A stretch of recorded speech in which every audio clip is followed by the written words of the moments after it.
Histoire du jour. Le marchand de sable.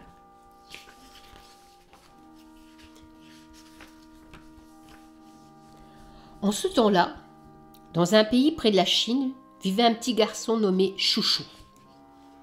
Il était assez pauvre et il avait peu de choses à lui. Un canard apprivoisé, une pipe de roseau et un petit couteau. Voilà tout ce qu'il avait. Mais Chouchou était très content, il se disait « 3 choses, c'est déjà beaucoup et je sais bien m'en servir. J'ai tout ce qu'il me faut pour vivre. » Et voilà qu'un jour, l'empereur de ce pays se fait porter par ses serviteurs dans le village de Chouchou. Quand tout le monde est rassemblé autour de lui, il dit « Je suis très fâché. J'apprends que les petits-enfants de mon royaume ne veulent plus se coucher le soir. Ils ne dorment pas assez et pendant la journée, ils sont tellement fatigués qu'ils ne peuvent plus travailler et même plus jouer. Alors, je viens chercher parmi vous un marchand de sable. » Les gens ne comprennent pas ce que veut l'empereur et les ministres se regardent entre eux, très étonnés. Finalement, un ministre demande « Un marchand de sable, sire? Mais qu'est-ce que c'est donc? Nous n'en avons jamais rencontré sur aucun marché. » L'empereur éclate de rire. « Ce n'est pas un vrai marchand, voyons.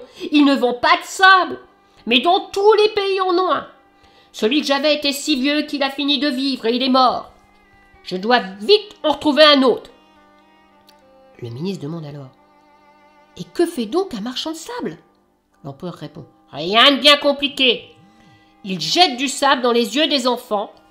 Leurs yeux picorent, il les ferme et ils s'endorment. » L'empereur ajoute « Je paierai bien mon marchand de sable, 1 grain d'or pour 1 grain de sable bien jeté. » En entendant cela, Chouchou se dit « Oh, voilà une chance pour moi.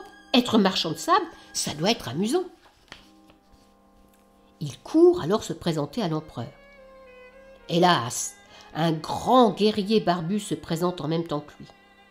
Du bras, il écarte Chouchou et il dit à l'empereur « Sire, ce qu'il faut pour être un bon marchand de sable, c'est marcher sans fatigue d'un bout à l'autre du royaume tous les jours de l'année. Et cet enfant ne le pourra pas. » Chouchou s'écrie « Comment? Mais si que je le pourrais !» Le guerrier éclate de rire. « Tu vois cette montagne de jade là-bas? À son sommet poussent des fleurs violettes. Voyons lequel de nous deux rapportera une fleur violette le premier. » Aussitôt dit, le guerrier s'élance à grands pas vers la montagne de jade. Pendant un moment, Chouchou trotte derrière lui. Puis il se cache derrière un buisson. De sa chemise, il tire son canard apprivoisé et lui dit « Vole, petit canard, et ramène-moi une fleur violette. » Le canard s'envole vers le haut de la montagne et il revient bientôt en portant dans son bec une fleur violette. Chouchou la prend et il court la donner à l'empereur. 2 heures après, le guerrier revient lui aussi avec une fleur violette. En voyant dans la main de l'empereur la fleur que Chouchou lui a donnée, le guerrier s'écrie avec fureur « Marcher, cela n'est rien. Ce qu'il faut pour être marchand de sable, c'est entrer dans les maisons sans se faire remarquer. Or, il y a souvent 3 portes à ouvrir.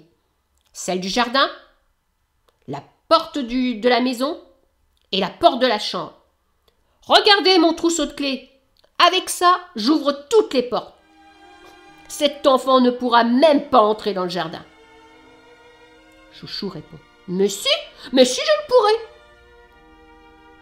Le guerrier crie « Tu vois cette dame qui balaie sa chambre là-bas? Voyons lequel de nous deux sera auprès d'elle le premier pour l'endormir. » L'empereur leur donne à chacun une poignée de sable. Le guerrier s'élance en agitant ses clés. Il les essaie les unes après les autres dans la serrure de la porte du jardin qu'il parvient enfin à ouvrir. Pendant ce temps, Chouchou sort sa petite pipe de roseau. Il la remplit de sable et il souffle dedans. Par la fenêtre ouverte, le sable vole jusqu'aux yeux de la dame qui s'endort aussitôt.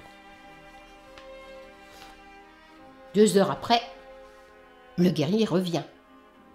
Il est furieux. La dame dormait déjà quand il arrivait chez elle.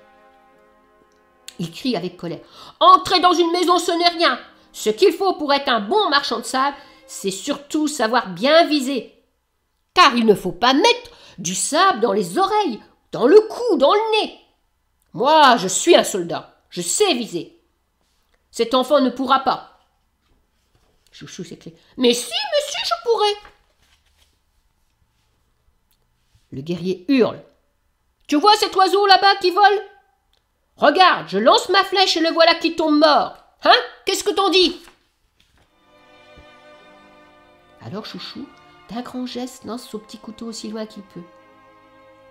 Le guerrier dit. Eh bien, il ne se passe rien. Tu n'as rien touché du tout. Tu ne sais pas viser.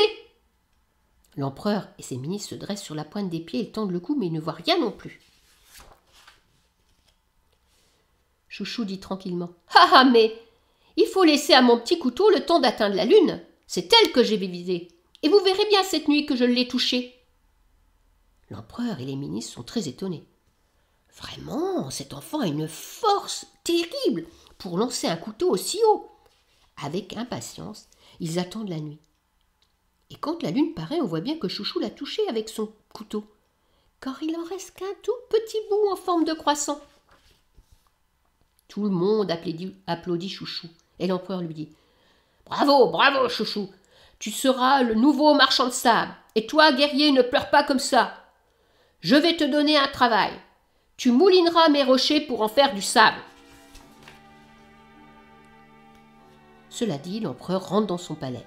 Le guerrier court vers les rochers, et Chouchou tout doucement s'en va jeter du sable dans les yeux des petits-enfants. Chut, bonne nuit. Voilà, c'est fini.